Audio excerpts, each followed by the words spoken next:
having the session. And we, the team of Sashakti, we are very glad to have this e-summit right now today, amidst of everything that is happening in our country and everywhere.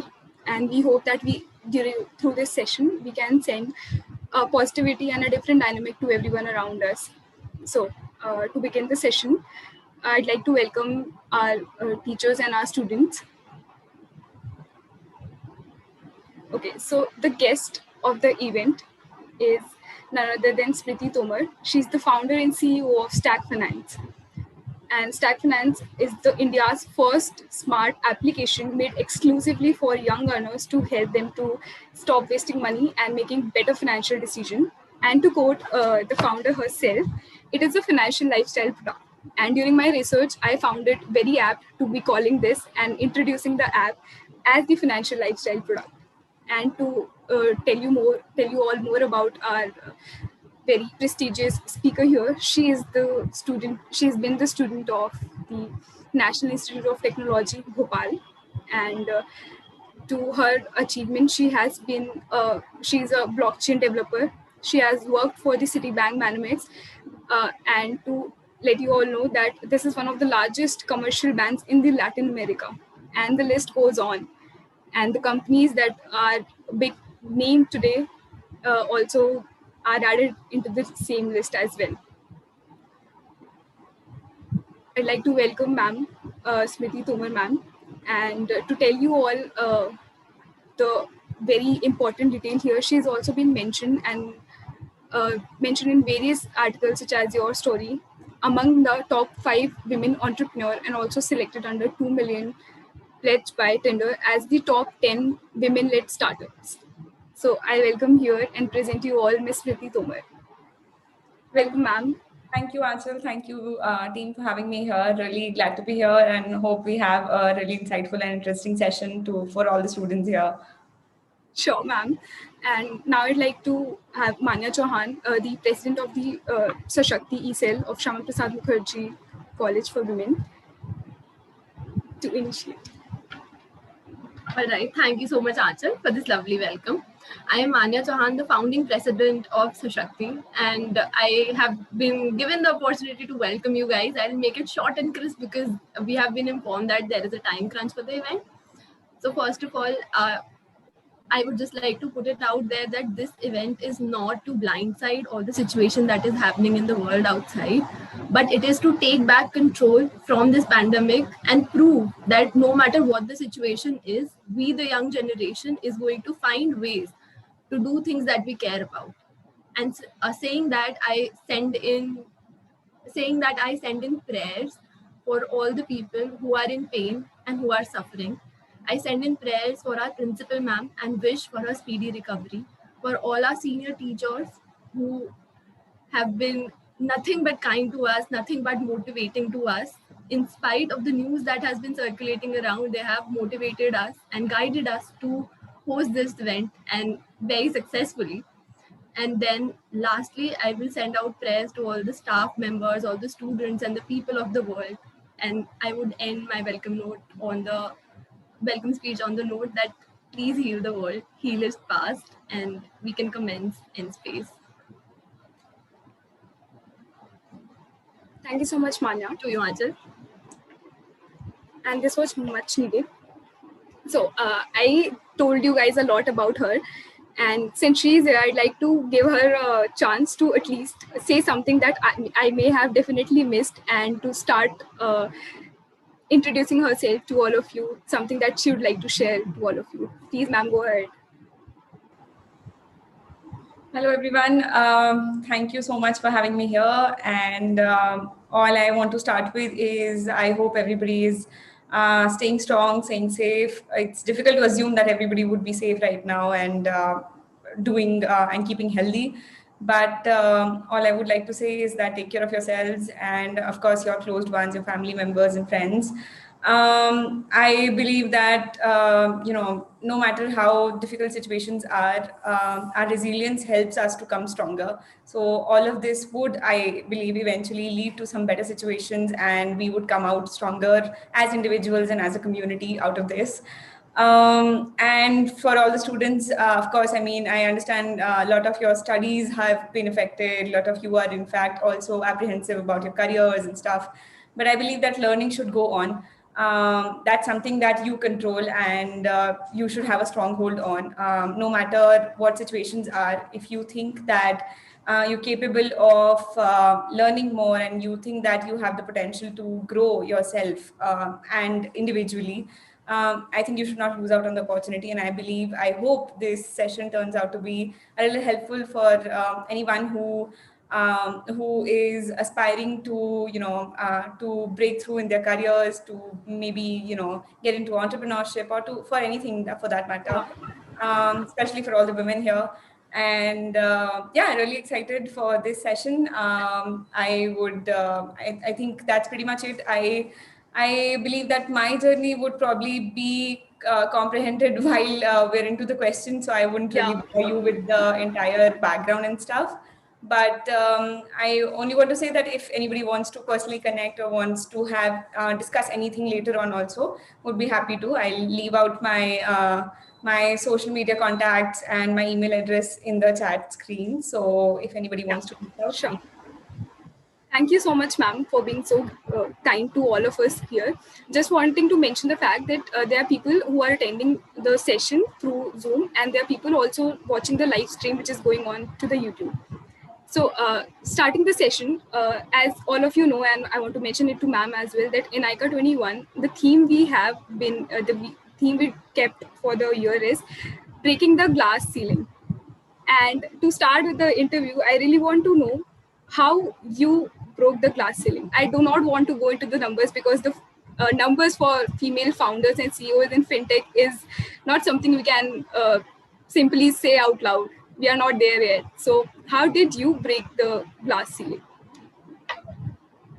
I think, first of all, glass ceiling is, I think, a virtual concept that we create for ourselves or sometimes for others, that, this is your comfort zone, or this is your boundary that somebody designs for you, or you designed for yourself. And then you aim to actually break through that glass ceiling. So first thing I want to say is that there should be no boundaries. I mean, there should be no glass ceiling as such. I mean, go beyond and beyond always, whether there is a ceiling or not, whether you have any societal constraints, whether you have any boundaries that you have decided for yourself or not. Just keep growing, because that's something that, I mean, as humans, we are bound to do. And it's important that, as an individual, you keep evolving, because I mean, what good are we serving in this community for otherwise?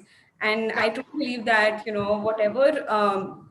whatever potential one holds in himself or herself, he also holds that many responsibilities towards this society. So when I think about entrepreneurship, it's mostly, I mean, a lot of people do ask us that, why did you get into entrepreneurship? Of course, there are number of career options we could have opted. Of course, of course, there are so many things related to that as well. Continue, please. Yeah, so maybe not easier enough, or maybe easier, but the only reason we get into entrepreneurship is because we believe that we hold some potential, and that potential should not go in vain. We should be doing something out of it. We should be bringing some impact out of it. So I think that's what keeps entrepreneurs driving. For me, I think breaking the glass ceiling, if I have to say so, I think the only glass ceilings I had for myself was, I was a young female entrepreneur, and you don't really get a lot of young female entrepreneurs in India, especially into fintech. Fintech, as they say, financial services is an industry of gray hair. So you usually find people above 40s, 35s, doing anything, whether it's entrepreneurship or even in, good managerial roles in financial services domain. So it's difficult for people to trust you. It's difficult for people to encourage you, for that matter. So for me, I think I've been able to break that glass ceiling just like any entrepreneur does. I mean, just be persistent. No matter, how people look at you, no matter how discouraging they are, you have to keep going, because if this is what you've chosen for yourself, and there should be right intentions behind choosing it. Of course, I mean, if you're doing something for the sake of it, just because you don't have any other better option right now, or you think that entrepreneurship is really glamorous and it gets you rich in like 2-3 years or something, it doesn't. So if you have the right intentions, I think you will also have that persistence to go on. For me, I think additionally, I had a very good support system as well. Not per se family, but I was fortunate enough to be in touch with a lot of good entrepreneurs who themselves had or were running startups back then. For some reason, they were very I don't know whether it's right or not, but they were empathetic towards a female founder. So they did, trust me a lot. They did help me a lot with their network connections and whatever they could. So I think that really helps. And I do sincerely believe that whatever disadvantages you think that you have, or somebody tells you that you have, even if they're not, let's say, they actually bring out some superpowers in you. So if you are a female, it's not a roadblock in any way. Believe me. I mean, of course, it could be at some points, but believe me, you've been given much better opportunities just because you're a female. So I think that's a positive side to look at it. You only realize it once you've got into this, in this huddle, Yeah. and once you've struggled enough. But at the hindsight, it seems like you're a female entrepreneur, or you're somebody who's maybe not capable enough, or who would not be able to reach those heights. But no, that's not so. I mean, every roadblock that comes in your way actually gives you an opportunity to move further and to grow yourself even more. So that's been my story. Yeah. Thank you so much, ma'am. Two things that came out of it was something that glass ceiling is very virtual and very limited to the certain minds, and I realized that. Second is, since we are a college of female students only, it is a non-co-ed college. So you mentioned the fact that it is not that. It is not that difficult, or that hurdles are there which people see and believe so, or sometimes we create for ourselves in our minds. So thank you for addressing the fact that it is not that difficult. So on the same line, just wanted to ask you, what would be your advice or words to someone who is entering into fintech, who's someone new who's entering into the fintech? I know that through the research and everything, I realized that you have been, on the other hand, someone who has taken every small step towards the fintech. I realize you took so many courses. I can name them. There are so many. Still, I can name them. I like to mention some of them here. And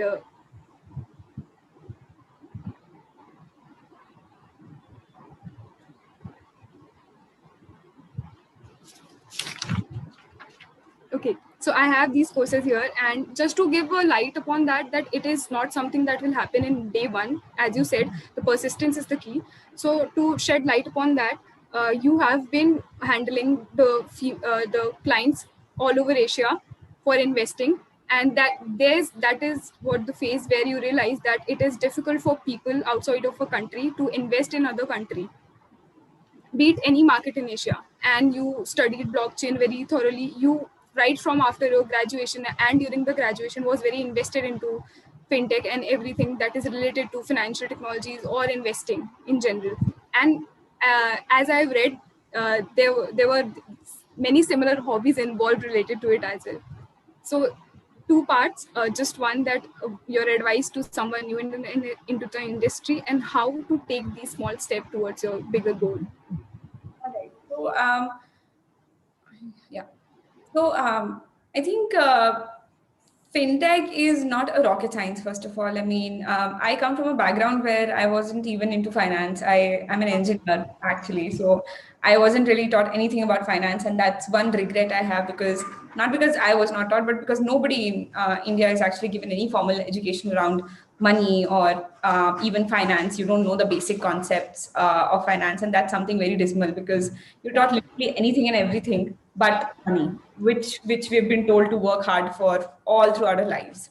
So I think it's not a rocket science as such. I mean, what you need to be very vigilant and careful about is that what is going on, what are the trends going on. I think once you just like any other subject, we've I don't know, I mean, I've been a science student, so just like you're taught chemistry, physics, you're taught the fundamentals and the basic concepts, and after that you go on advanced levels.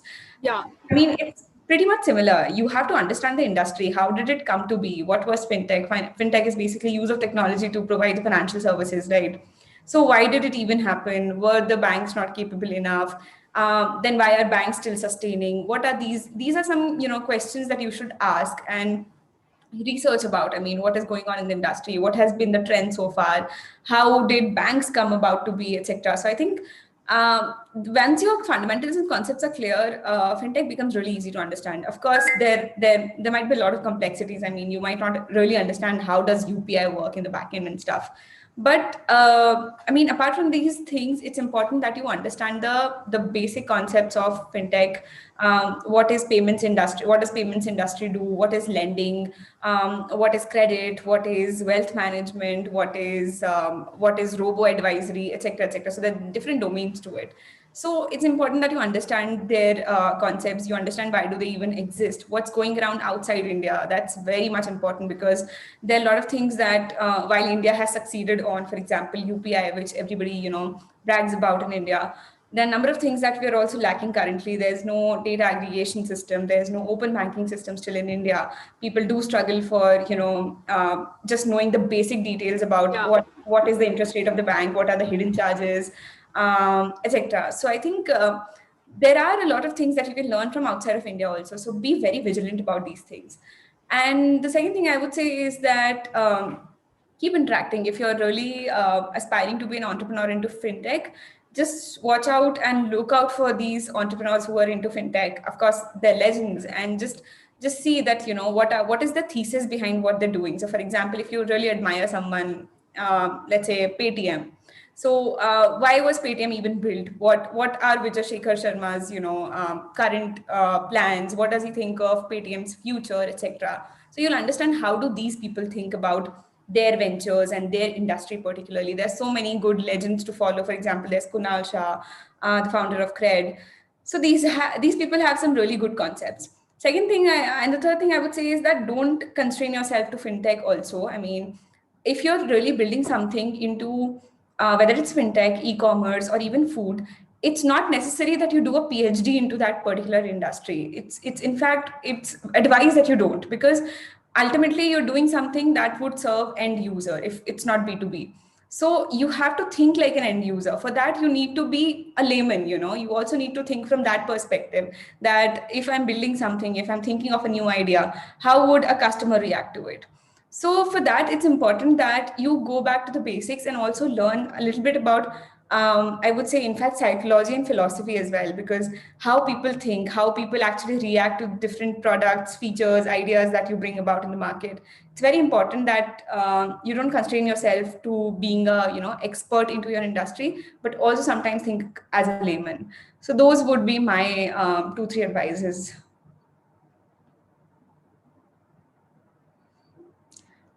You're on mute.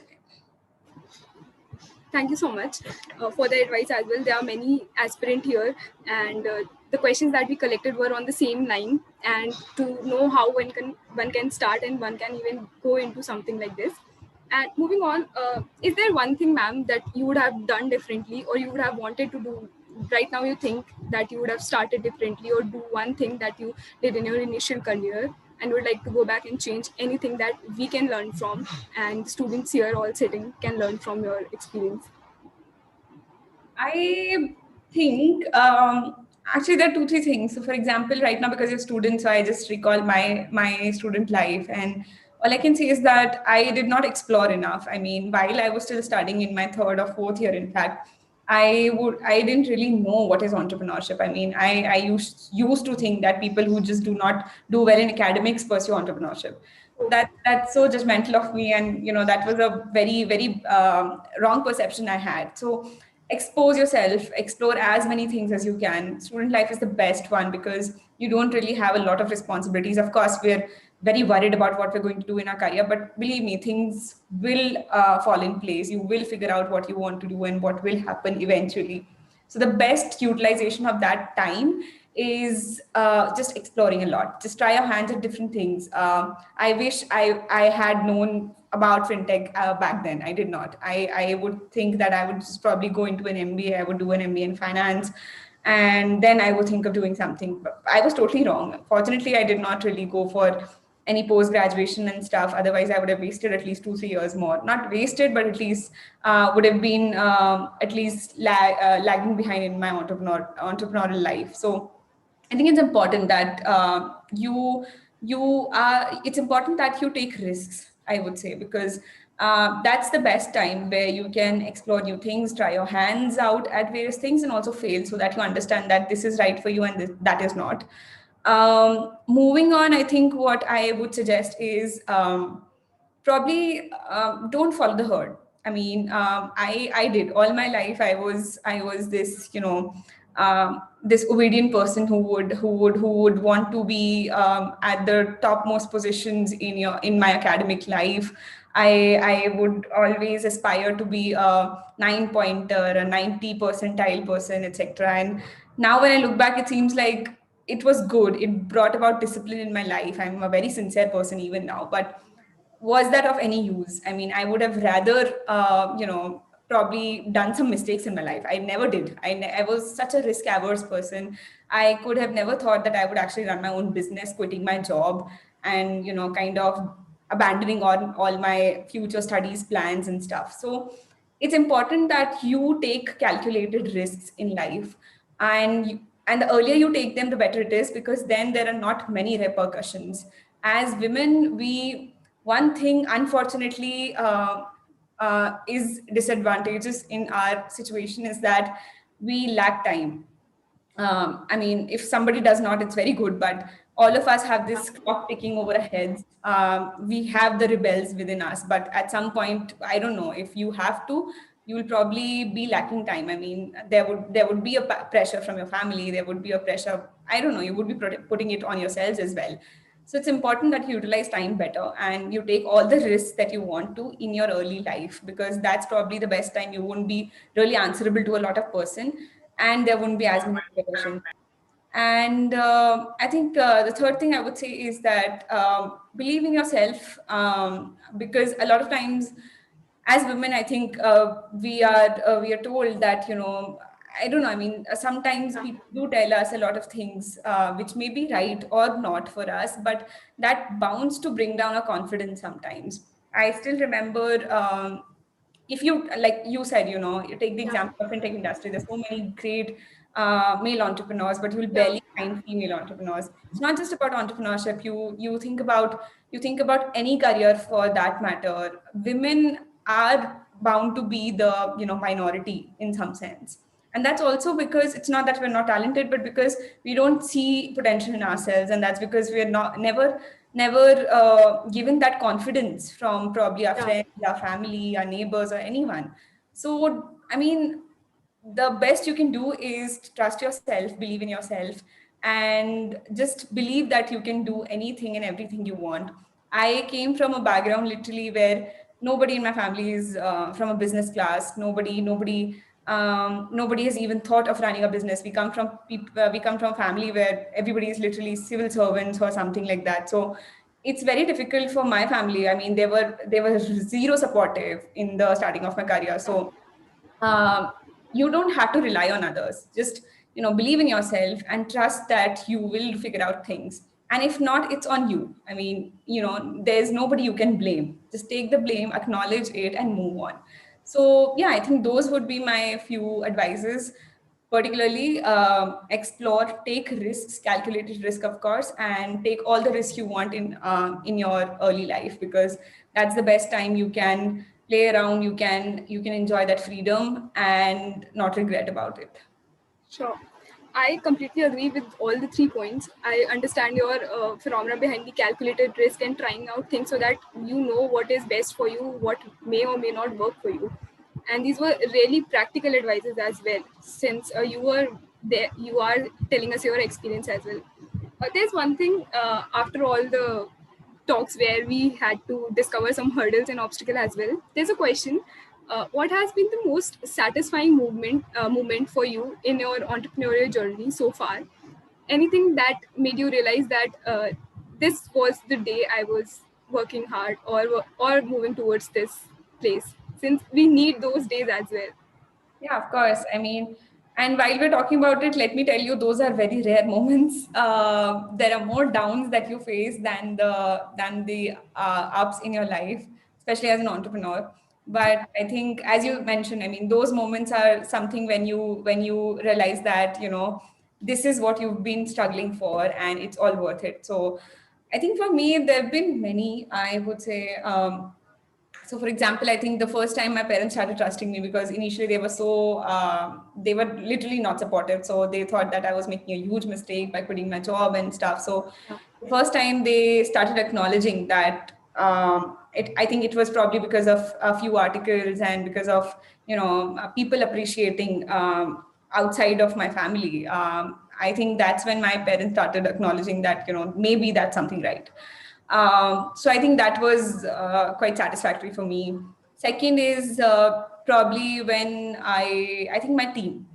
So when I believe that when I kind of get people in my team who I believe were otherwise sort of rejected in life or in their careers because of stupid reasons. Like, for example, I'd gotten one person who had not completed his graduation, and hence he was not getting jobs in various big companies and all, but he was really talented.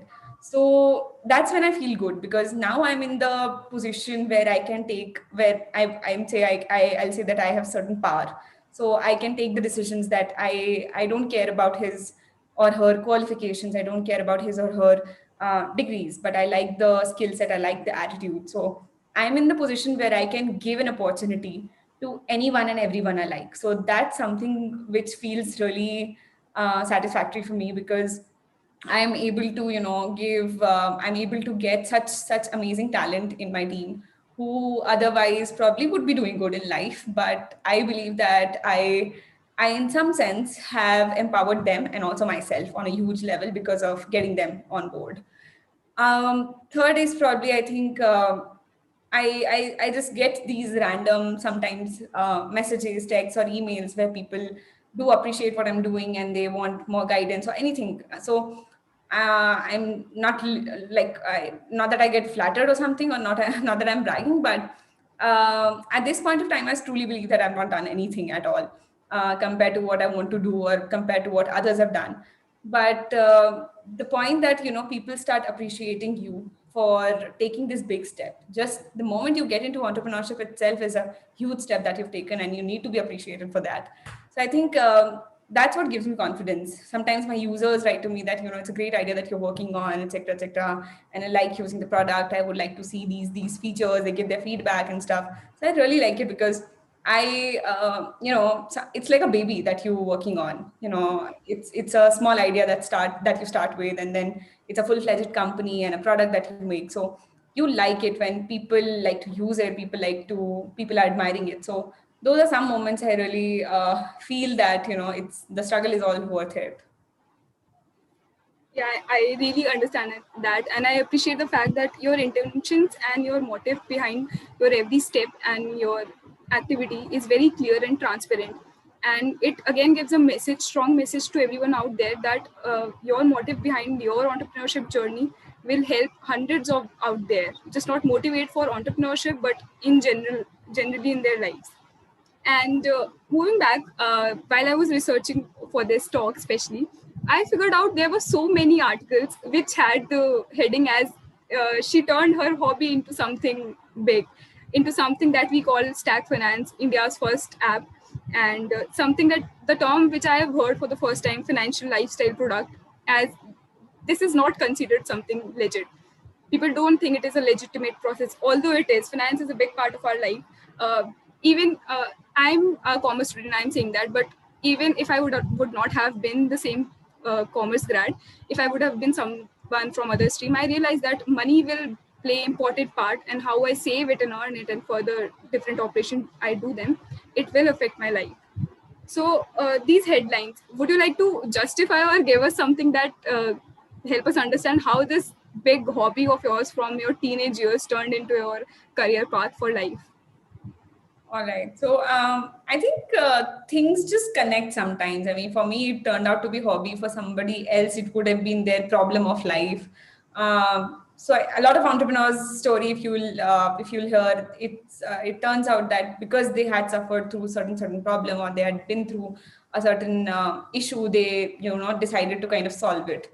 So a lot of entrepreneurs actually derive their inspiration from their lives. So mine has been my hobby in certain sense, and also the problems that I had faced. So for some context here, I think for all those who do not know, I was quite interested into finance since probably I think first year of my college, and that it does not mean that I was a trader or something, but I started learning a lot. I started reading books. It kind of intrigued me. I think I was also a bit greedy. I wanted to be really wealthy and stuff really early into my career. And I would really admire Warren Buffett for what he had done, Yeah, probably at my age where I was.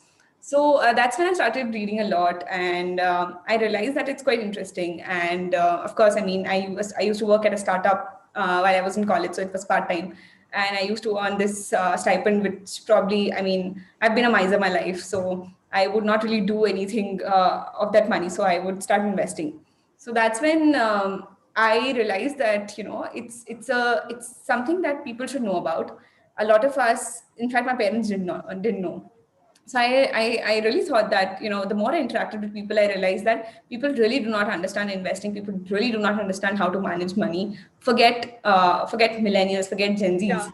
It's very difficult for people to actually get the financial concepts, yeah, in spite of them being, you can call them scientists, you can call them anything. yeah, uh, for some reason, people are really, I don't know, people are really afraid of understanding finance and money and how to manage money, or otherwise they're just too confident and they make wrong decisions in life which they ultimately regret. So I think that was the point. It somehow struck me that there should be something that creates that actually solves these problems for people, at least people who are aware and um, who want to be able to manage money. For them, it should not be that difficult. So I think that's when it started. The bug kind of bit me, and eventually, yes, I guess that helped me to. But even then, I think did not really motivate me to do a startup or something. I still thought that I would do an MBA and then probably think about doing something or join some company, I don't know. So that was just one, subconsciously, I think I had this plan that I would do something around this. But eventually, I think what happened was I was in my job, and I think incidentally, again, I should give credit to that as well. I was working at a bank. So I realized that how bureaucratic their processes are, how difficult it is to even make the slightest change in the system. You have to go through months of permissions and approvals, etc., etc. So that's when I realized that banks cannot bring any innovation. It has to yeah, be startups. It has to be normal people like us. You wouldn't believe that. I really admire this person. He's in. There's a startup in South Korea. It's known as TOS. It's their first digital or a neo bank, and it's built by a person who was literally a dentist all his life. He is in oh, his 40s or 50s, I think. So that is the disruption that This is why I believe that common people have the maximum power, and they are the ones who can kind of bring innovations and disruptions. Not I would say an investment banker per se, not a typical banker as such. So that's when I started with my journey, and that's how I was kind of motivated to start my own venture. So yeah, I think for me, it's incidentally been a few bad experiences, my hobby, and also the job I was doing. For somebody else, I think it could be something else, but I think that's when you have to keep an eye open for opportunities. In our lives, we do come across a lot of things that we kind of do not even recognize but could be huge opportunities.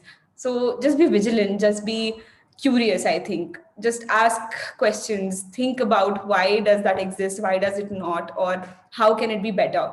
I think that's the best way to probably be a better and an informed individual, and also an entrepreneur, of course.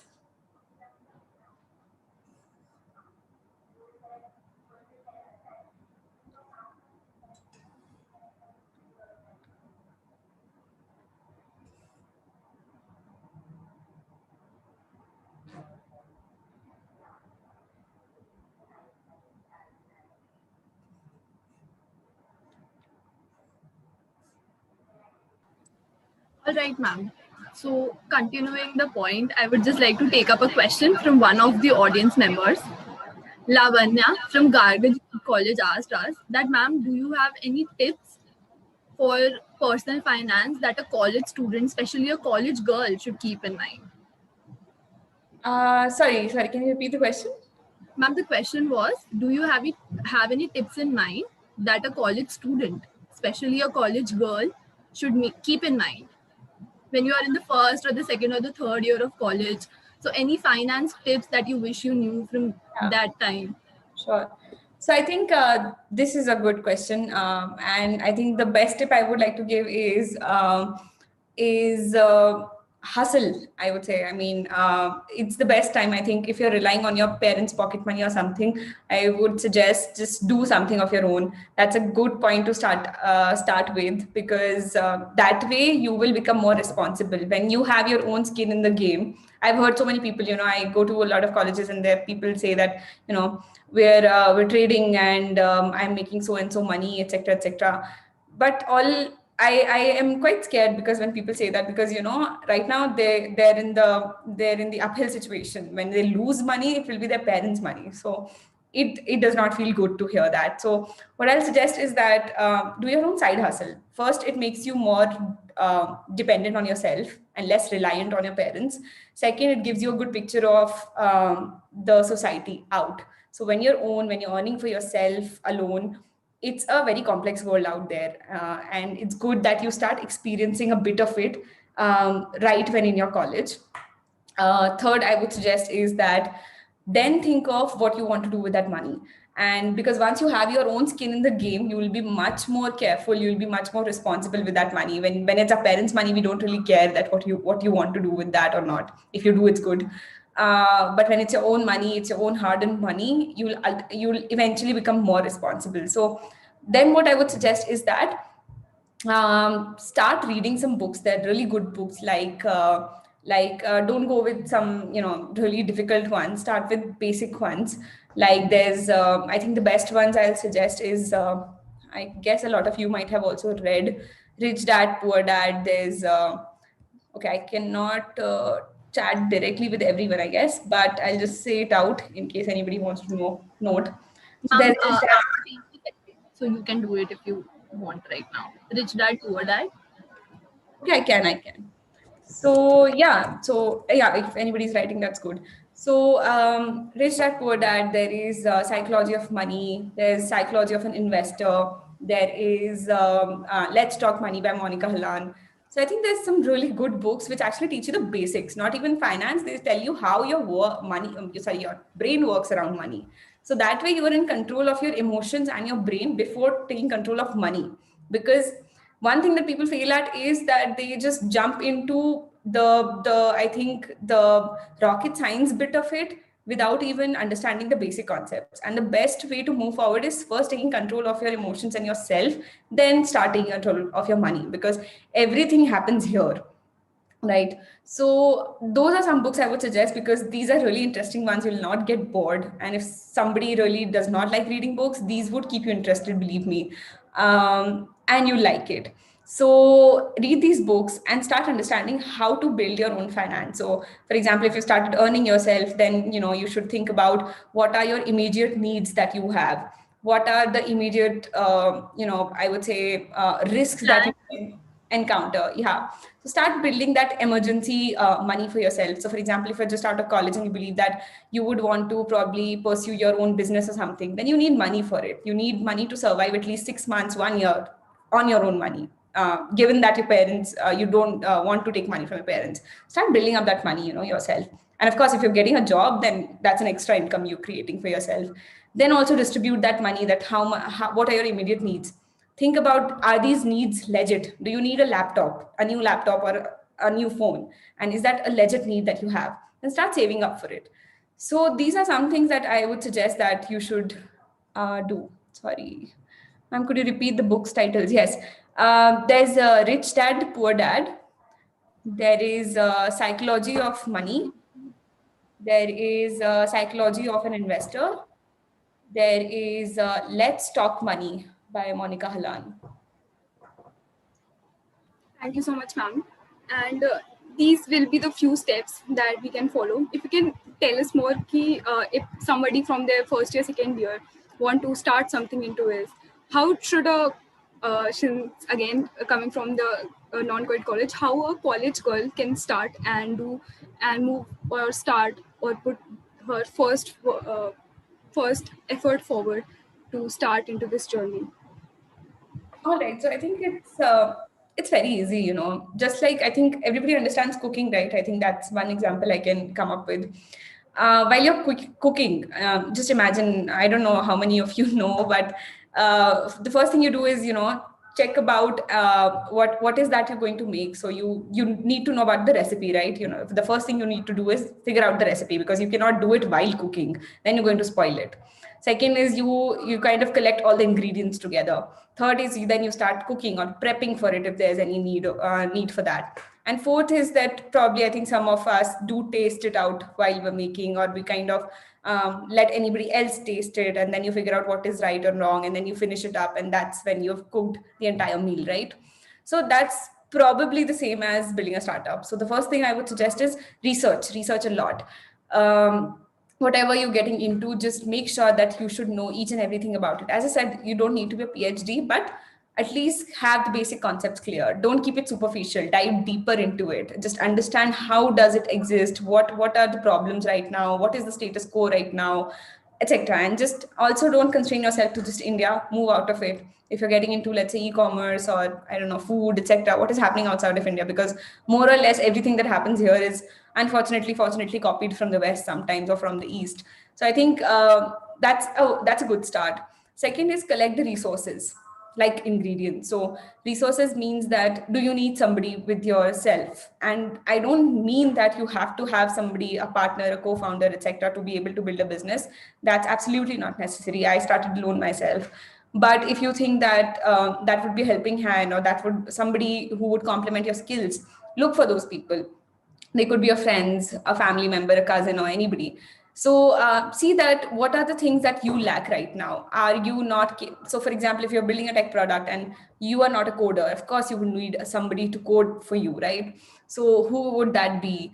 If for example, let's say you're getting into fintech and you do not understand a word of finance, and of course, I mean, you cannot really learn everything in probably 2-3 months. You need to have somebody who will know the concepts. And I don't mean a partner, somebody who can just mentor you. So also look for mentors, who are the right people who can guide you, who are the people who have went through this journey, who can actually say that, these are probably the roadblocks you will face. These are probably the things you should be careful about, because these are mistakes that they have made. So you should not be making the same.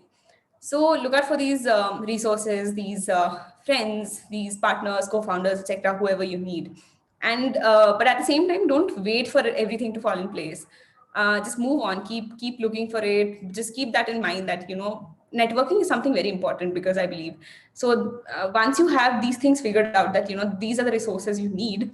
Every time you're meeting, let's say you're going to an event, you're meeting so and a bunch of people, etc., you'll always have an eye open for that particular person or that particular talent or resource. And the third thing I would suggest is move fast. Move fast. By move fast, I mean, of course, that does not apply for cooking though. But what I would suggest is that whatever you're doing, try creating an MVP, the basic version of whatever you have in your mind. I cannot really name anything, but for example, if you were to build any fintech payment application, let's say another Paytm, don't wait for things to be perfect. Don't wait for it to be working perfectly or to be looking perfect. Just go out in the market, test it out very quickly, because I think you've heard of it. 9 out of 10 entrepreneurs fail, Yeah. and that one person who doesn't ever happen that that was the first idea that he built or he started out with. That is probably the third, fourth, or even the 100th idea that he's working on right now. So don't be too obsessed or too protective of your idea or whatever you have in mind. Just test it out first, because more often than not, there are possibilities that it won't work, or people don't even need it, or there's no need for it in the market. So it's important that you realize the truth. Somebody gives you a reality check. Who will give it to you? I think your friends, your family, your just go out there. I mean, your random users can give you a good feedback.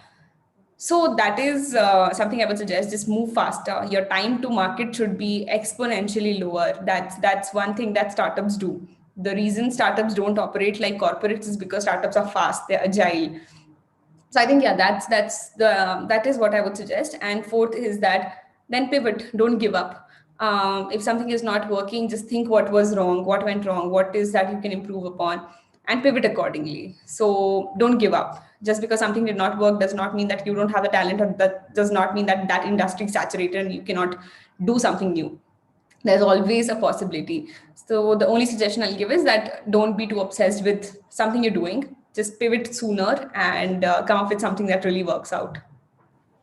Really, taking one statement from your answer, you mentioned that many times people think that the time is not right, or this is not the right process, or not right way. They question themselves a lot. We all of us just faced a pandemic and are going through the same yet. So, what was your thought last year to your startup, to the fintech industry? How will it prosper or even diminish with the lockdowns and persistence, changing habits of expenditure of people, where whether it is investment and expenditure both? We saw a lot of shift in the investment market during the last year, even in the pandemic, and we realized that people are more and more interested into investing than they were earlier, or even the past last year before the pandemic. So how did you took pandemic on yourself and on your journey of startup? Right. So with fintech, what eventually happened was, no matter what we were thinking, fintech wasn't really directly affected. So while there was a downfall in lending industry, for example, insurance was booming, payments were booming because everything was digital now. People no more were required to actually go visit a place in person and pay in cash. So digital payments were exponentially increasing.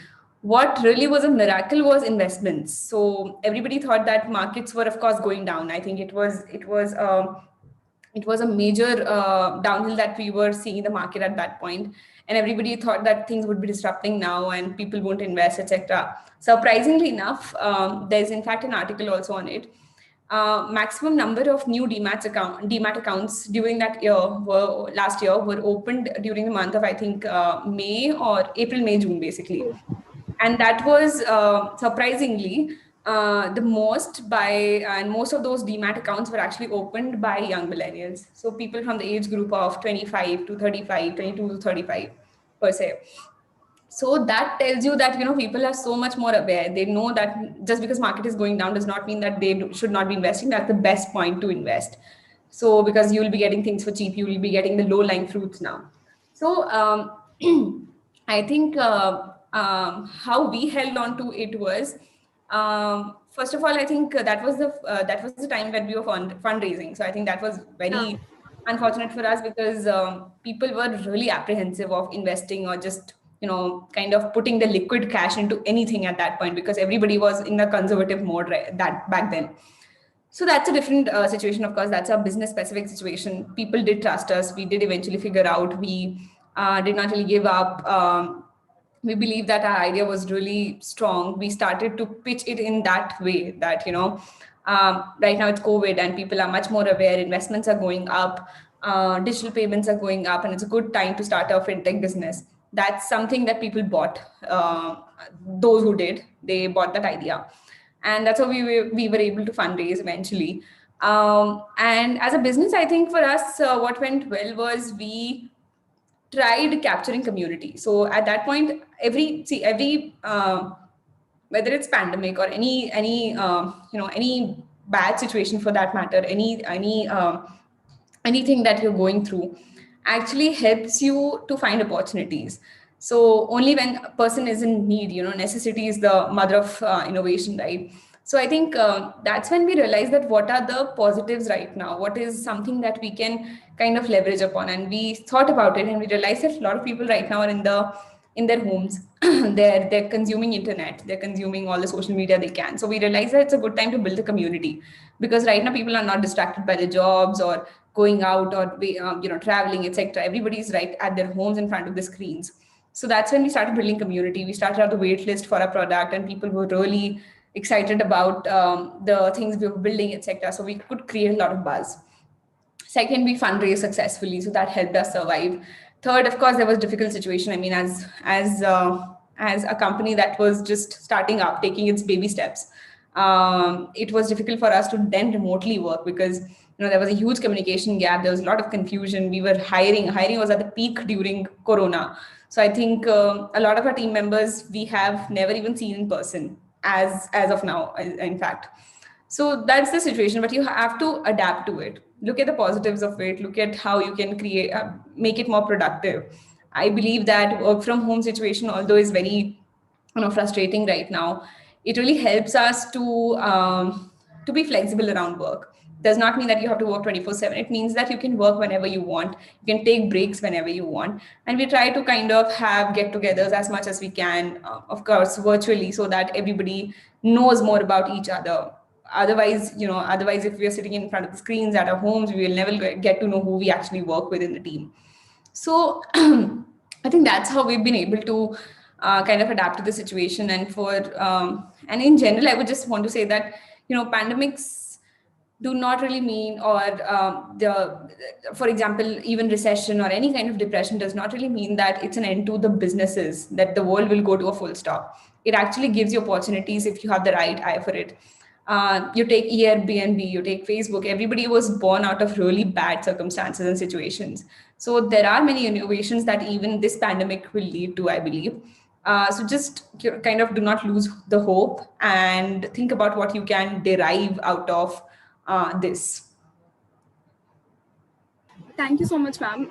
This was actually a very big eye opener for everyone, that things may not go as we planned, since people were not expecting for DMAT's account to boom for the millennials even, but it did happen.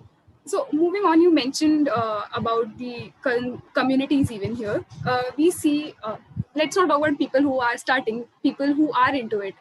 There's always a dilemma that do you want to increase your loyal customer base, or you want to increase your reach as of now? Reach as in people acknowledge your activity, people acknowledge your app or your startup, people acknowledge what you do. They may not be your loyal customers, but you know that there's people are discussing about it, people are talking about it, and they understand it even. So what is more important for a new startup? I think for a new startup, it's important. Probably, okay. So there are two different things to think about. First is that do you want to acquire as many customers you want? Do you want to create maximum awareness, etc., or do you want to stick with the first few users who are very loyal to you? Startups are essentially known for being aggressive with their market share. So, for example, I just remember that somebody was talking about, I think, Zomato or these startups valuations. I basically polled on LinkedIn that, how many of you would actually invest if, let's say, Zomato, Swiggy, or Paytm or Oyo goes IPO. And people started putting such negative comments there that we would never invest in these companies because look at their P&Ls, look at their cash flow. Currently, they're burning money like anything. They're not creating any profits so far, etc., etc. But then somebody just commented that, but do you imagine living without these startups? I mean, can you imagine a world without Google Pay, Paytm, without Swiggy, Zomato, etc.? And that's true. It's not possible because a lot of us actually use these services, and then we continuously talk about how they're burning money and how they're not creating any profit whatsoever. But these are some services that we direly need, and we're kind of tuned in a way that we cannot actually survive without them. So because they're very innovative, they're very convenient, they actually are disrupting user behavior, how we live, how we eat food, how we order food, how we make payments, etc. So start and that's because, see, a lot of us might not have probably eaten at a particular food chain, for example, but all of us at some point have ordered from Zomato. All of us might not have had a bank account necessarily in, let's say, HDFC, but all of us might have made a payment through Paytm at least once. So that's the power startups have. They have dominance over market, and that's the entire motive. So as a startup, what's important is not that you, of course, retention is something very important. It's important that your users are liking the product you've made, etc. But it's also important that you aggressively capture the market. For that, it's said that startups burn money and stuff. So that's, I think, up to the startups whether they're burning money or whether they're vigilantly and prudently using the money to acquire users. But I think the maximum effort should go about creating more awareness about your product and getting as many users as you can.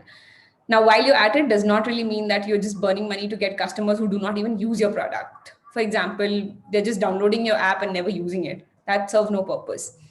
Of course, I think parallelly, what needs to happen is that your product should be improvised based on the feedback you're getting. It should be, you should be, I think accordingly pivoting and making sure that users stick around. So I think, yes, dominance is something that every startup needs to focus on, because you need to be wary of your competition. The moment somebody else enters into the market with, let's say, more money and more power, you're finished there. So as a startup, I think that's your primary motive, to be able to survive and make your dominance into the market. Very well answered and very well explained as well to understand the concept behind this. Just one question into the same line. There were news regarding the seed capital for the app application, and there were mentioned two further option and more analysis onto the seed money. That should we deepen the technical infrastructure for a certain, since these things are much of technologically advanced. So more into the tech infrastructure, or should you expand the team regarding the same startup? What would you choose between the two? Okay.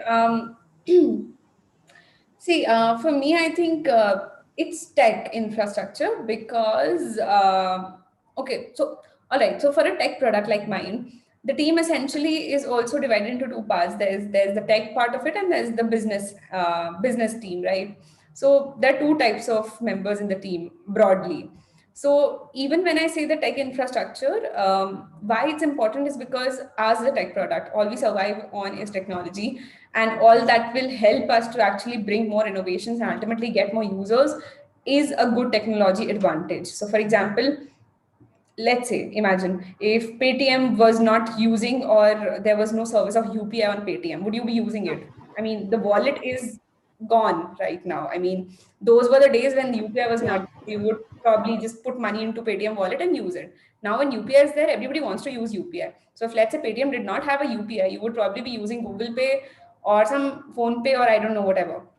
So I think what's important is to stay up in your game. For that, you need to be technologically advanced. You need to be wary of what's the trends outside, what is next thing that government is coming up with, for example, in fintech, what is something that you can kind of leverage upon to, get more users.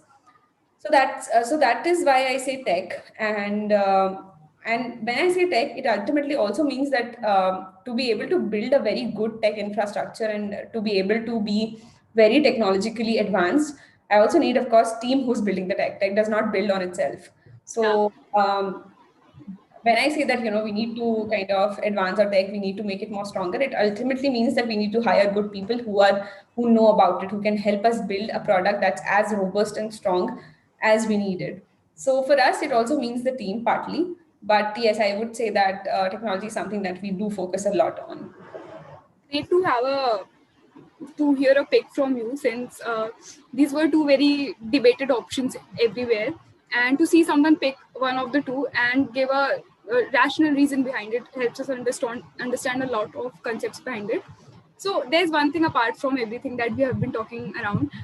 Since you started working on the startup from very early, from at least your second, third year of college, do you see a pattern that you may have missed on, or you do, or you may not agree with me that you do not miss your social life, as there were others around you who were not as involved in their startups or in their career path as you were? You may or may not disagree with me, but I really want to hear that part as well. Yeah, of course. I mean, entrepreneurs, anybody you talk to, we don't have weekends. We don't have a weekend life. Like I talk to my friends, all they're looking forward to is the weekend. Every Friday is their is what they're really excited for. for us, it's the same. Every day is literally the same. I mean, there's nothing to look forward to except that there's some, very interesting meeting you're going to, some interesting event, etc. I mean, these are some things we look forward to, not a weekend off as such, because it's your own company. You can take offs whenever you want. You don't get to though, but it's up to you. I mean, whenever you want to work, whenever you don't want to work, etc. Because you're going to be responsible for your success or failure, and for your team members as well. So I think that's where we come from. About my social life, I think one thing I want to clarify, I was not literally working on the startup. Of course, I was interested into finance and stuff since my college, but I was not really working for startup in my college. I was working at a different startup, and so I would say I was into a side hustle, but not really working on stack finance as such. So enjoy your days. If that comes across as a message that since your third, fourth years, you have to, work as a start in a start, or sorry, work for your startup and all. Don't. I mean, don't think of it like a huge responsibility. Just do for the sake of it, just to enjoy it, to learn. That's it. So one thing I wanted to clarify. And for me, I think, yeah, I think I really enjoyed my college days. I was, just because I was interested into finance or I was working somewhere does not mean that I kind of compromised on anything. I think I was one of those people who were involved in the maximum number of clubs and societies. I was really active.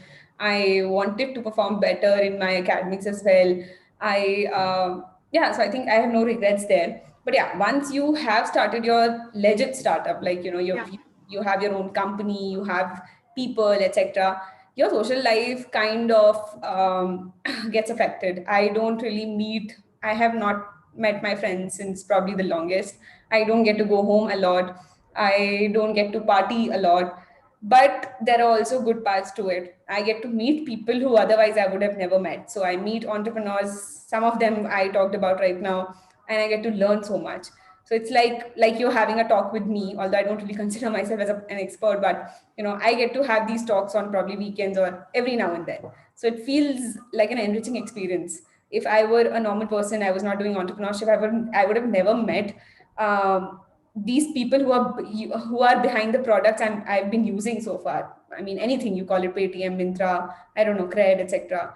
So that's the good part to it. So I do regret not being able to socialize as much, but I'm socializing with the other side of the society, which is the founders, the entrepreneurs, and I get to learn a lot. So I think that's the choice you have to make.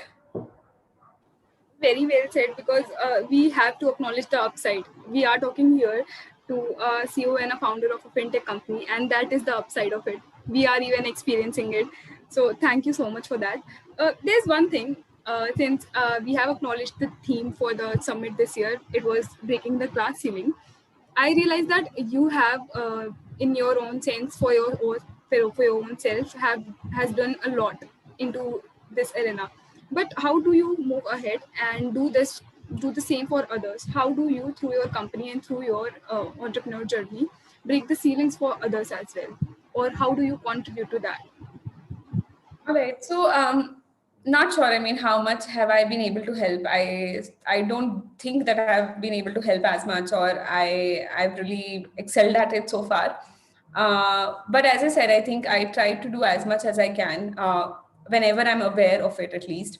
So, how I help people break the glass ceiling is, I think probably one is, of course, getting my team members. I particularly look for people who have really good attitude and passion for doing great in their lives. I don't really look after their degrees or what college they come from. I barely know anyone's college. In fact, in my team right now, because that's something I don't really care about. I care about the attitude, whether they want to bring about a difference, whether they want to work at a startup, etc. So I think that's one thing. People who otherwise are judged for not having completed their graduation, for probably, I don't know, not being as much experience, and they're rejected from the companies, etc., whatever.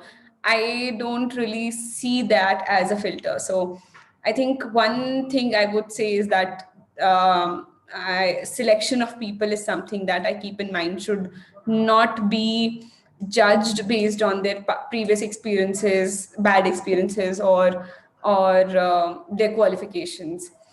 Second, I think how I help break the glass ceiling is, I think within the company itself, I truly believe in entrepreneurship. So entrepreneurship is basically, for those who do not know, is entrepreneurship within a company. So while you are employed, if you are treated as an entrepreneur, that's called as entrepreneurship. So for example, if let's say Flipkart is coming up with its new venture or something, and they are kind of encouraging their employees to kind of work on it or find a new startup within Flipkart, it's entrepreneurship.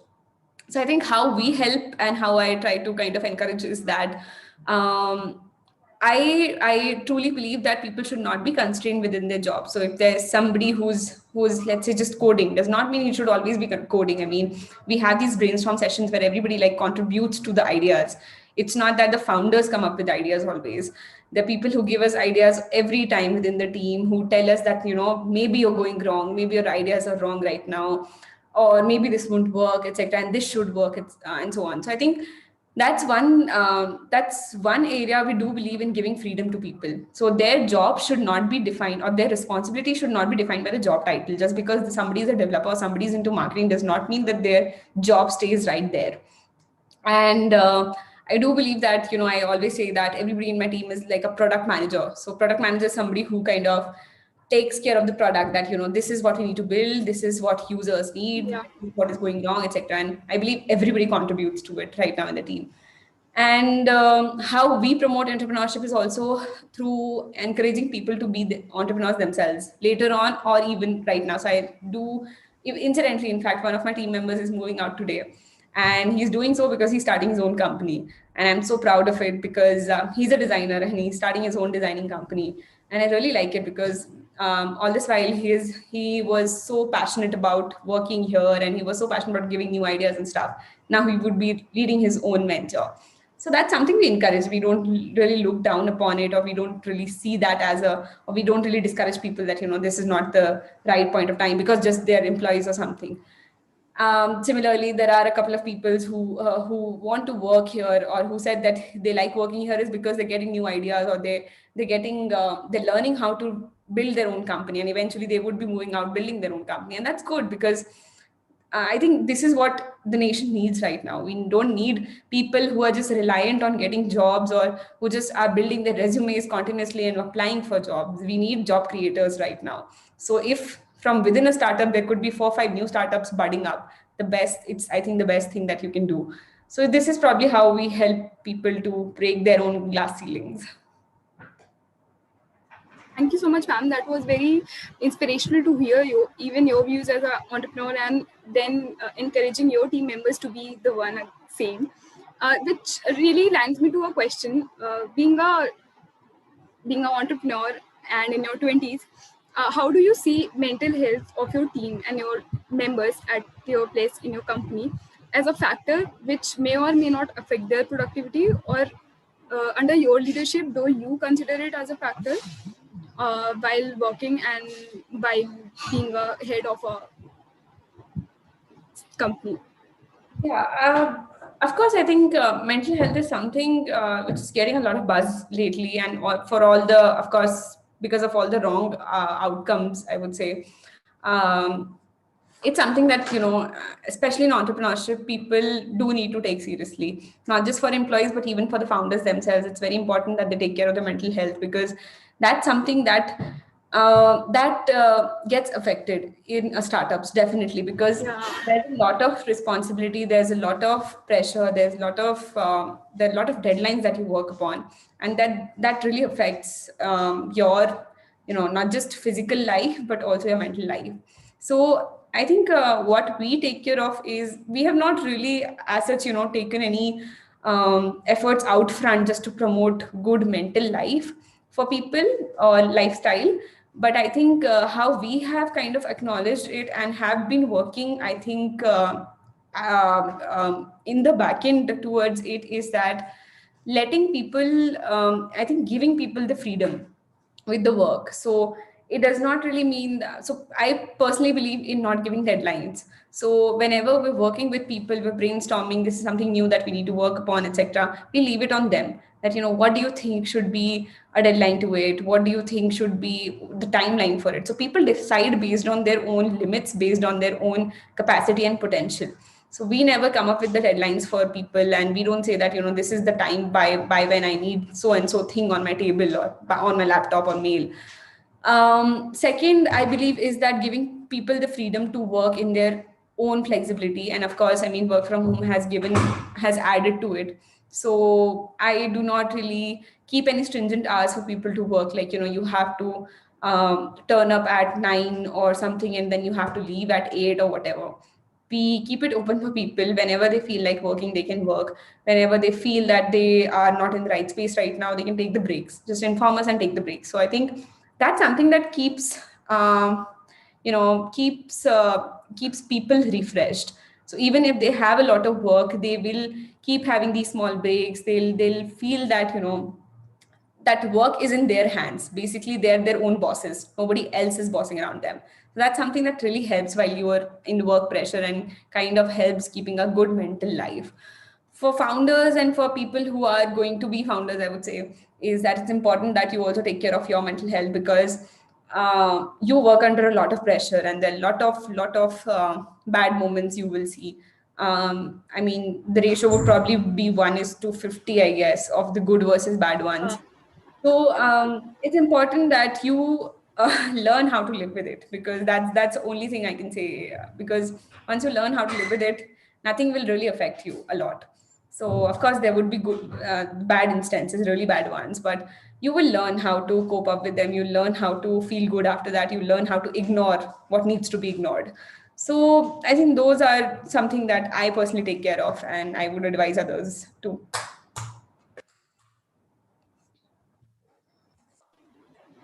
Sure, ma'am.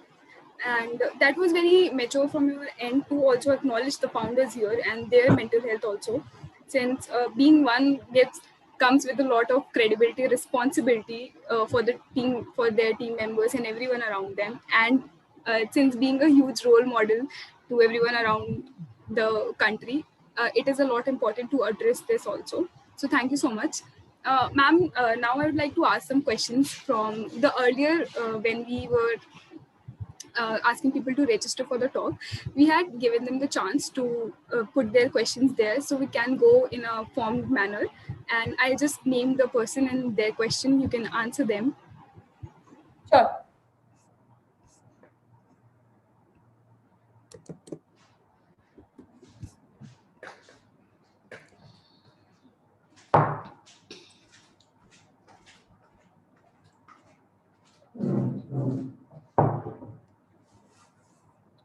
Okay, so Yadvendra Sharma from Engineering College is since it was a national talk, and we have registration from all the colleges around the country. He asks here that how do you like, if you can give some insights to how do you well define and shape the idea, since there are so many ideas that float around and they may not be as appealing to the investors out there. So how do you take that step and take critical evaluation from others and then present the well furnished idea to your investors and everybody around you? All right. So I think, as we discussed before, the best way for that is to test it out. I think don't wait for your ideas to be executed perfectly. Just build MVPs as fast as you can and just test them out. Go out in the market, see how people respond to it, work on it, go take feedback as much as you can. Take critical feedback, in fact, as much as you can, because that will really help you to perfect your idea and to evolve it even further. At the same time, also be vigilant enough about not following anything and everything, because not everybody also knows about what you're working on, what is right or not. But just be vigilant. I think everybody is smart enough. Once you know enough about what industry you're working in, you will realize that what is that you need to listen to and what is that you should probably ignore.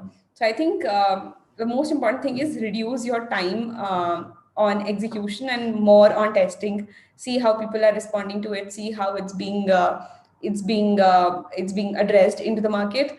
And yeah, I think I guess, work more on evolving it further before you go out to the investors, because they are the ones who would be most critical once Okay. you talk to them. So as it's good as to be as much prepared as you can before, kind of putting your heads into the shark's mouth. So that's what. Great.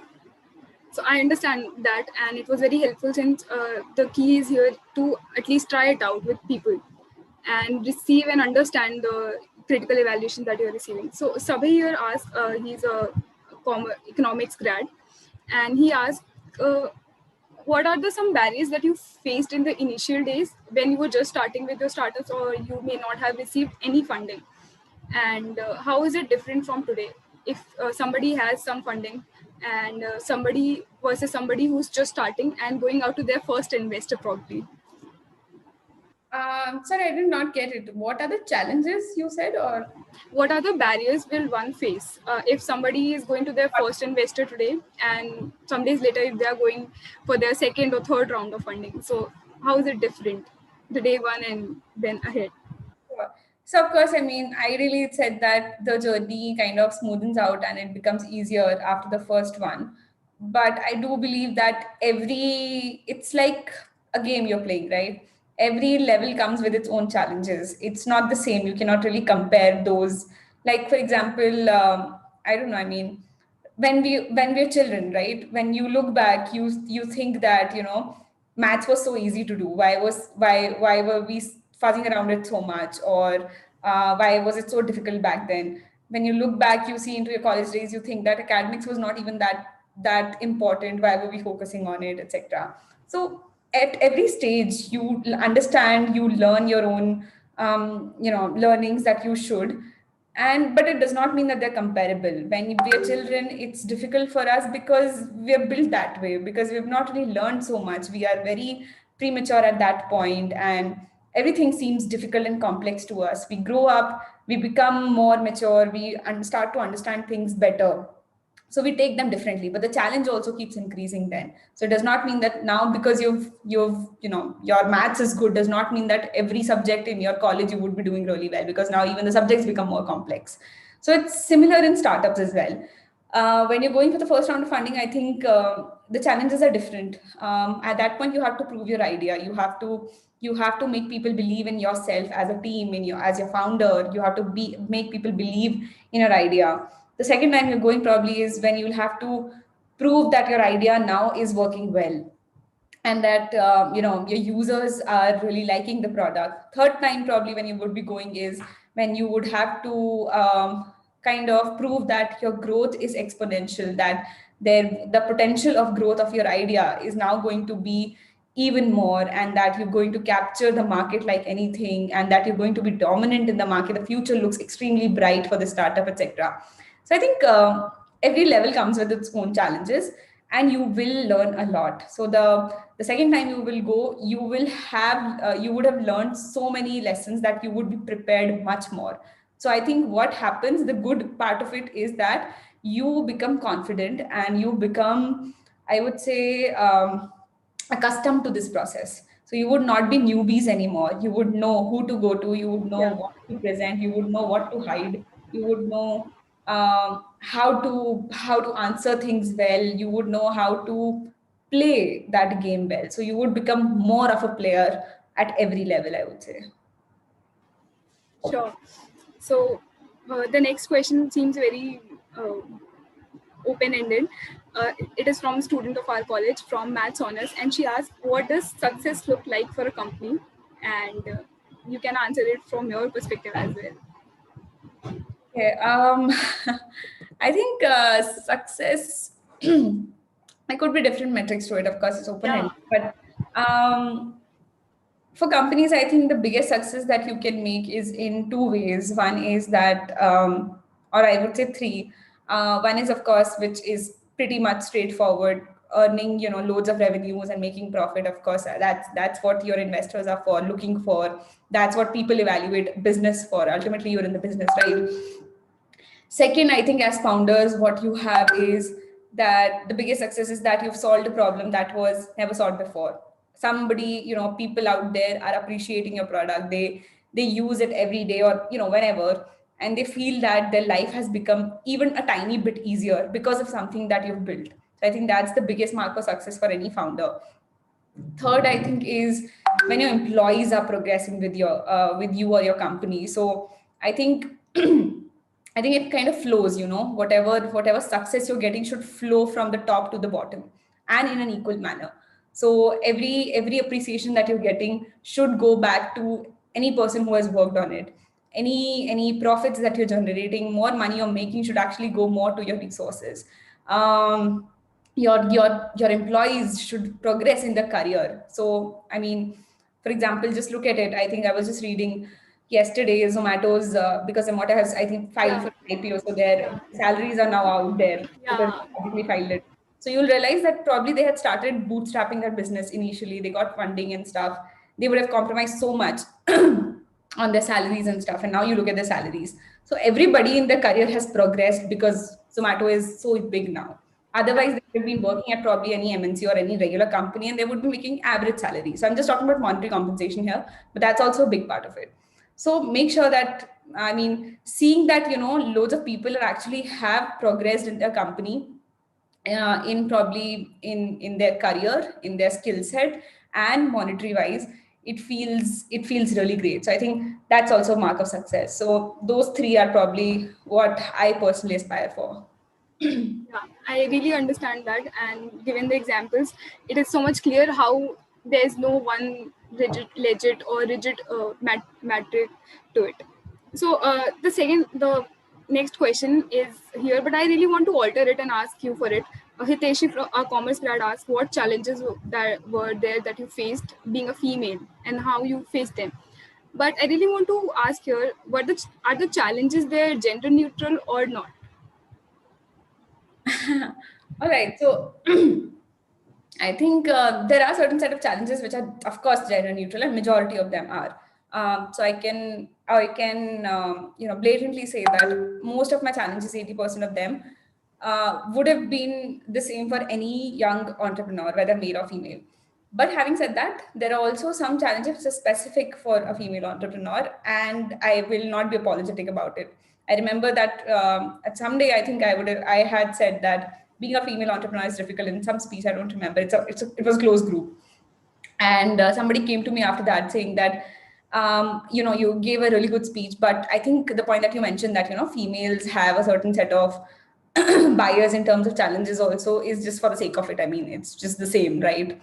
And I didn't even feel like justifying it because I think only when you're in the shoes yourself you realize that even the teeniest things in the day, uh, they feel like a bias, they feel like a challenge just because you are made a certain way or you were brought For up a different gender there. yeah.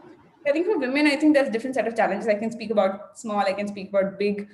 So, for example, the small ones, if I have to say, just to name a few, I would say, is that I guess there's a lot of mansplaining that goes around. So, for example, if you're a female entrepreneur, not everybody would be believing in your conviction a lot because for some reason they would always doubt when it comes from a woman's mouth. I don't know why. Somebody out there would try to outspeak you, or somebody would just try to kind of suppress your views, your ideas, your opinions just because you're a woman. And second small one I would say is, this is like very trivial, but something that I've faced.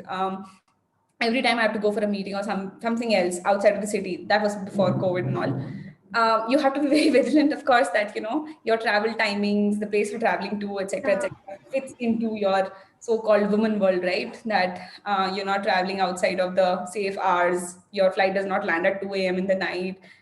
You're not staying in a hotel which is in a place that is too deserted.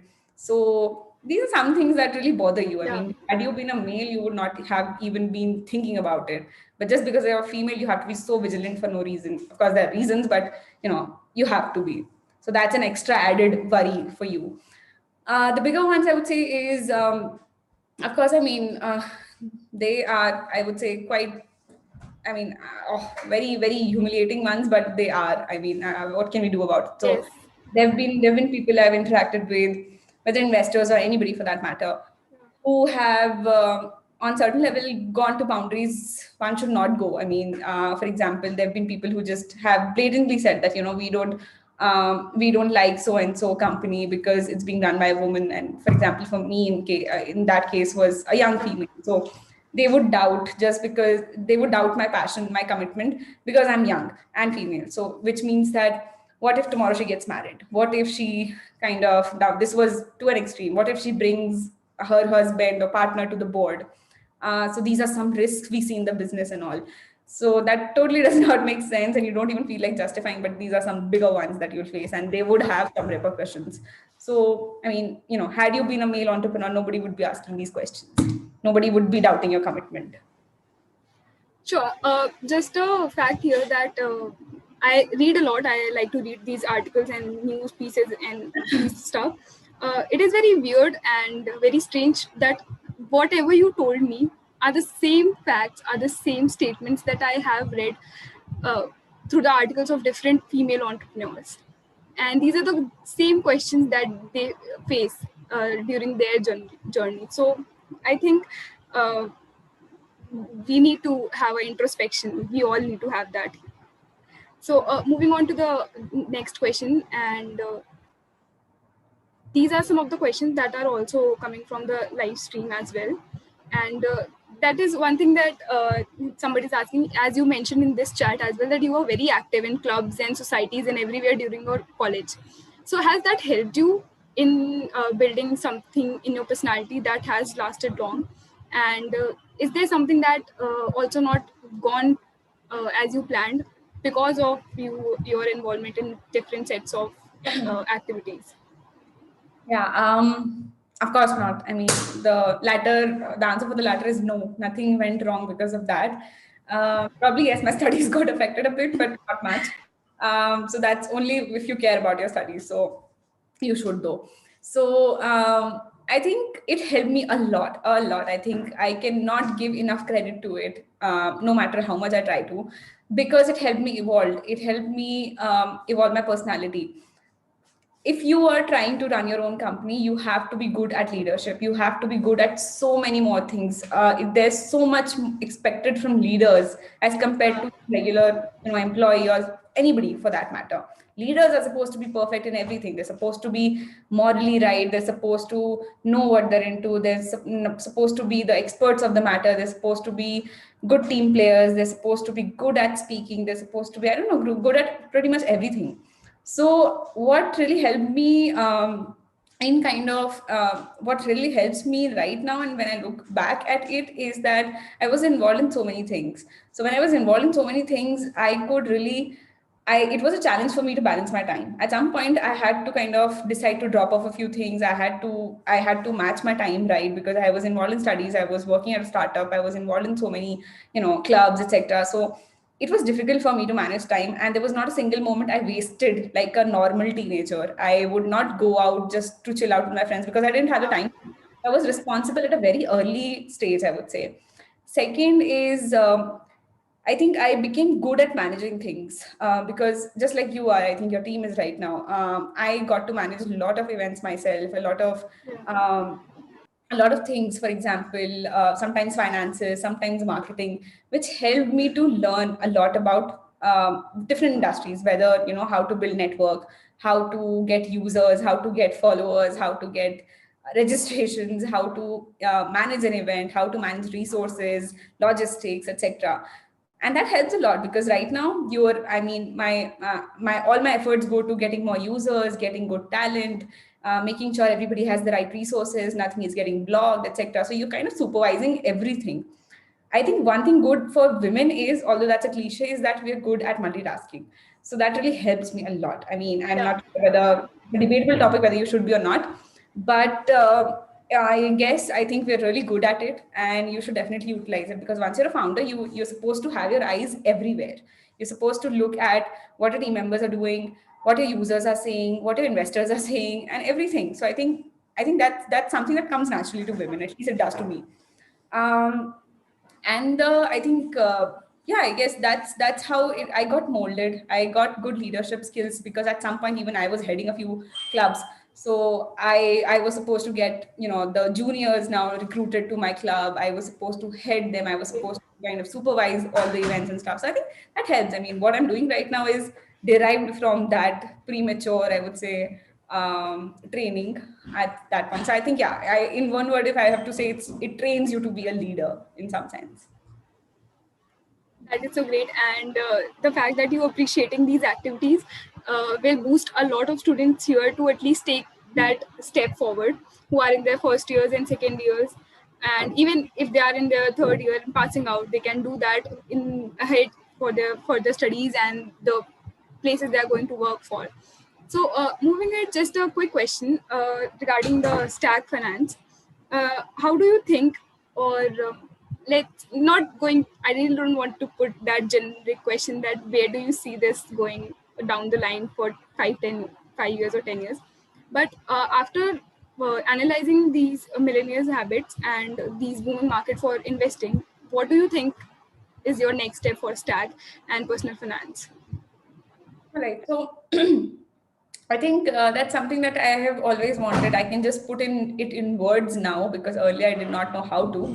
But while I was studying in my college, I just wanted something that could solve my entire problem when it comes to money. So basically, something that could tell me that, just like how you asked, we're in our college, what should we do right now? How can we start our money journey right? So I think those are some things I wanted to also understand, and I did eventually. But a lot of us do not put in enough efforts. A lot of us do not go right in that sense.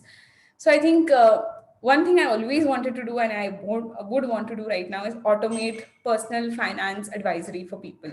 So which means that right now, see, when you see these HNIs, well, these wealthy people, they have their own wealth managers, they have their family office, they have tons of people working to actually manage the money and make sure that it grows on itself. That person does not need to actually work anymore. Why not same for common people like us? Why do we have to toil ourselves all the lives until our retirement so that we have enough money so that we can retire in peace?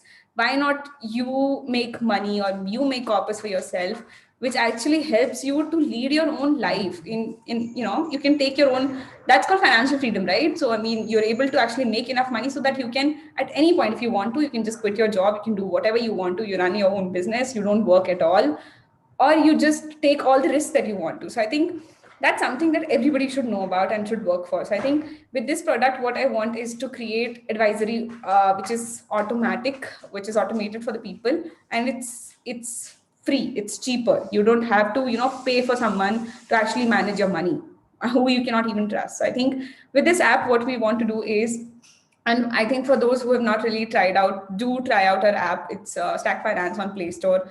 I understand that a lot of you will not be making money right now, but these are simple things that you can learn about. What is net worth? What are assets, liabilities? You can pay your bills or do recharges. You can kind of manage all of it together automatically on the app. So those are some features that we've built so far. So what I want to do with this app is that once you've captured all your data at one point, once this app actually helps you aggregate all your financial data in one place, we actually run analysis on it that, this is what you've done so far, like a report card, right? So this is what you've done right. This is what you've done wrong. Probably these are the few steps that you should take to probably increase your overall financial score or well-being.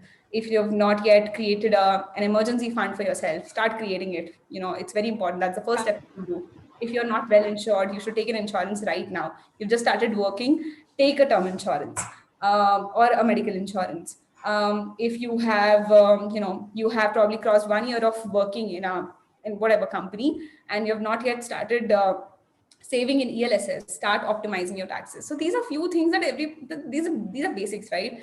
Not a rocket science. But not everybody knows about it. So I think I want to create a platform, an app that is so automatic. It reads your data automatically and tells you that, this is probably what you should be doing. Like, I don't know, probably what your mothers used to do in our childhood. That is so great to hear. And it is like somebody is over us and telling us what should we do with our money, and that too at the finest technology, and that too at the finest consultancy. So that is very good, and I really think that people are going to go right after the session and understand a lot about personal investing and financing, and generally googling and downloading Stack, because it is very appealing to all of us. And I understand that, as I had been reading about the application and you as well. And thank you so much for telling about the app as well. And as I said, when I realized the term financial lifestyle product, I was very eager to use this as well. So thank you so much, ma'am. I'd like to hand over it to the president, Manya Chauhan. And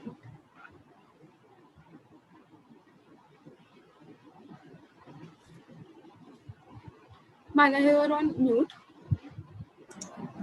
Thank you so much, ma'am, for this amazing session. To be very honest, it was like looking in a mirror because whatever things you said were just the things that we are facing today. Because Sashakti also has been advising a lot of startups that are led by the students of our college itself. So these are the small things that entrepreneurs in our college also face.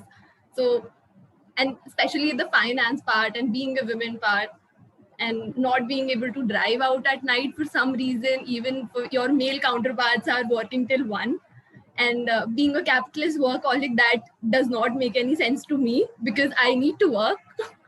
So it was a really, really enriching, amazing session. And I thank you a lot for extending your time to us. I would thank our principal, ma'am, Dr. Sadhna Sharma, our convener, CS Renu Yadav, ma'am, our founder convener, Dr. Manjula Grover, our senior faculty member, Dr. Renu Gupta, and all the staff, teaching and non-teaching staff of Shyama Prasad Mukherjee College for enabling us to host day 1 of NICA. And I would extend a special thank you and gratefulness from the bottom of my heart to the technical team, Sarjeet sir and his technical team, who have been working in spite sickness and have been nothing but kind to us. Sir, thank you so much for helping us out in the time of need. And I would just give you guys a briefing about tomorrow's sessions.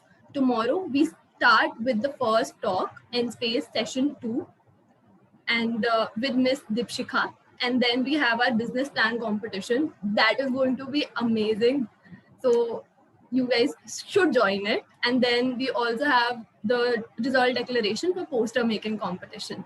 I am changing the mode of chat so that everyone can publicly speak and thank ma'am. And if you have any reviews, you can write it out in chat box right now.